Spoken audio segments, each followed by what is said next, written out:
It is our desire to help you find your desire, not figure it out. We don't want to guide you to your desire. Your life will do that. We want to help you line up with what is your desire. And while that sounds simple, really it seems easy, it isn't easy, because you have habits of thought that might be preventing you from lining up.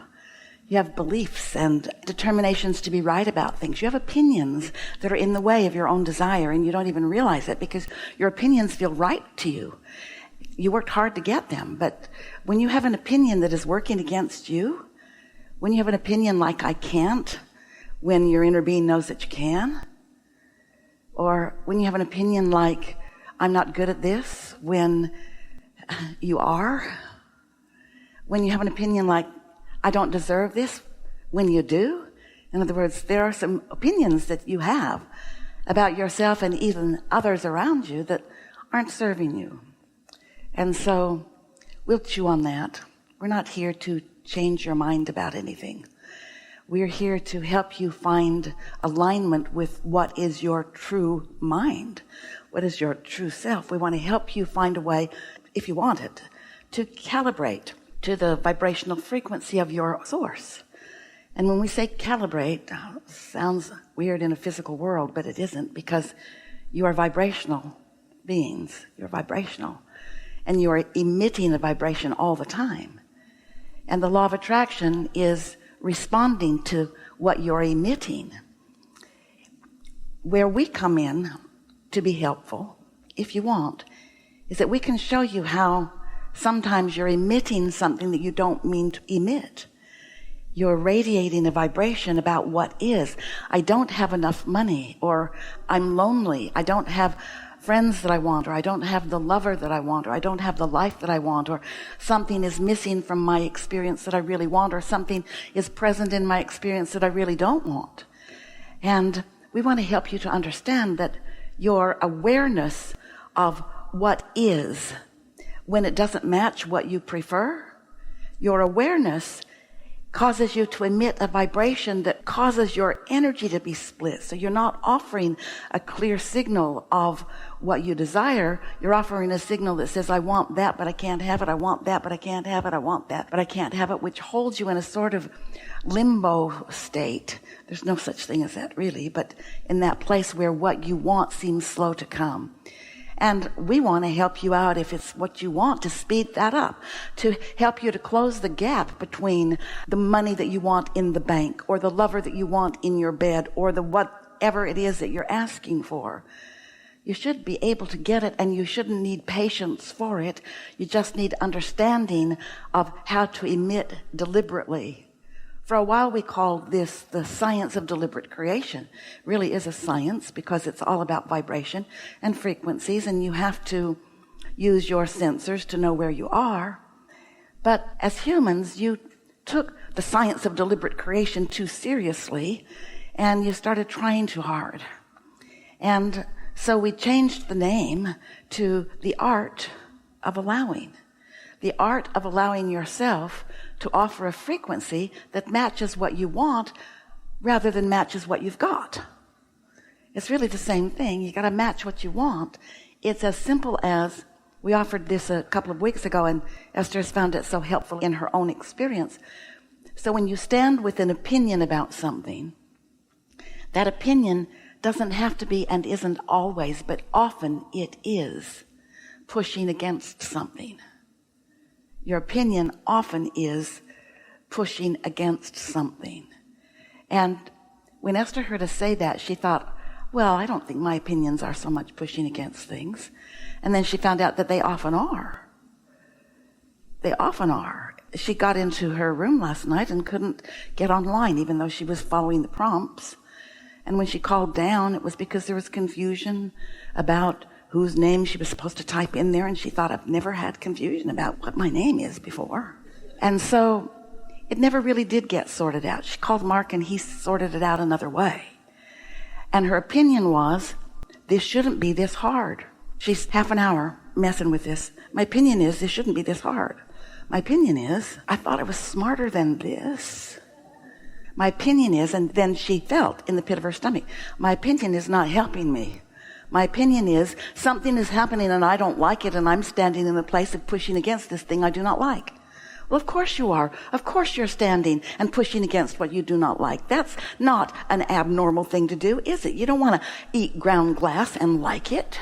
You are reasonable beings. But Esther realized that she was in the middle of a situation. She wanted to get online because she had things she wanted, needed, more needed than wanted, but more needed than wanted, more needed than wanted to do. And she felt not glad at how things were going. And so what we've been saying is, when you catch yourself in a situation like that, which you are completely justified in your negative, life preventing, shooting yourself in the foot attitude, you are completely right to do yourself dirt like that. Esther wasn't wrong. That was jacked up. But when she thought, okay, this is my opinion, and she could feel what her opinion was about a reality that she did not like. And do you know what? You cannot get to the reality that you do like when you've got a strong opinion about being in the middle of a reality that you do not like. You just can't get there. It doesn't line up. It just doesn't line up. And so Esther thought, all right, Abraham's magic formula. This is my opinion, but what's my intention? Well, my intention is to get online. And my intention is, and for a minute she wanted to understand why she hadn't been able to get online. And then she thought, oh, this goes deeper than this. It's deeper than just this moment in time. This is about technology moving fast. It's about me, Esther, sometimes not knowing what I'm doing. It's about me sort of wanting things to slow down a little bit. It's about me wanting to know more things than I know. It's about me not wanting to always be asking for help when I feel like I ought to be self-sufficient. Oh, it was so much more than the internet not working for her, wasn't it? So what's her opinion? Or what's her intention? Two different things. Her intention is, I can always figure it out. And then she thought, because I can always call Mark. And then she thought, but I shouldn't always need to call Mark. But I can always call Mark. But I shouldn't always need to call Mark. And then she thought, what if Mark were not always available? This gets better. So then, she had fallen asleep.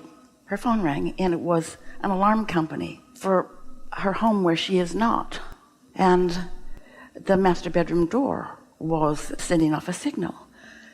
And Esther said, would you please call so-and-so? They are on the list and they are local there.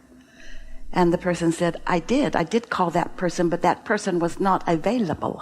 And Esther thought, I went to bed worrying about Mark not always being available. And now, while he was, somebody else wasn't. And then Esther thought, well, they said, should we call the police? Esther said, well, they can't exactly get in the gate. If you can't reach that person, then let's just hope they only take the things I don't care about, Esther said. And then Esther said, I'm pretty sure everything's okay. It's probably just the wind rattling the door or something. And so then Esther went to work, because she's thinking, there's a little trend going here. And what is the trend about? Is it about an alarm going off or not being able to get online? Well, that's the symptom in this moment, but what's it really about? Is it about me thinking that I need to control all things at all times? Yes. Is it about me knowing that I can't control things at all times, and so wanting to put people in place who can help me out? Yes. Is it about them not being very good at helping me out? Yes. Is it about them? In other words, why doesn't this person just sit up all night and wait for that phone to ring? How dare they go to sleep in the middle of the night and put their phone on silence? How dare they do that? And then Esther thought, I need a new plan. And then she thought, I have a new plan. My plan is to live happily ever after. My plan is to do the things that feel good to me. My plan is to expect good things to come to me. My plan is to acknowledge without being stressful in the night. My plan is to realize that things are always working out for me. Well, friends, that's easier said than done, isn't it? It's easier said, I'm prosperous, when you can't pay your bills.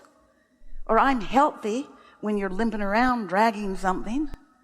In other words, it's not easy to say and believe that things are exactly as you want them to be right now.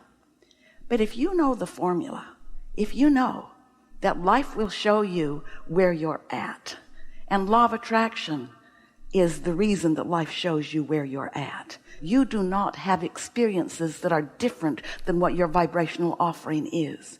And when your vibrational offering brings back to you manifestations that aren't the way you want them to be, what's the best idea? To rail against whatever's in your way? To stand staunch in your rightness while something that you don't want is showing you that something's out of whack, it's not working very well? Esther, of all the people that you know, understands this for sure, for sure, for sure. Her point of attraction is of her own making. There is not anything that is penetrating her experience that is other than because she is offering a consistent vibration about it, not an occasional one, a consistent. And while her life is magnificent, if you followed her around, you would say, you got it going on. You would see the fun and the clever ways that the universe is responding to the majority of her vibration the majority of the time. But you would also see her constantly, and it's what we're asking of you too, to fine-tune, because of what's coming to you, what you're offering vibrationally. And when something happens in your world that you don't like, don't blame the alarm company, and don't blame the police because they can't get in the gate, and don't blame the gate, and don't blame that person who was sleeping through the night.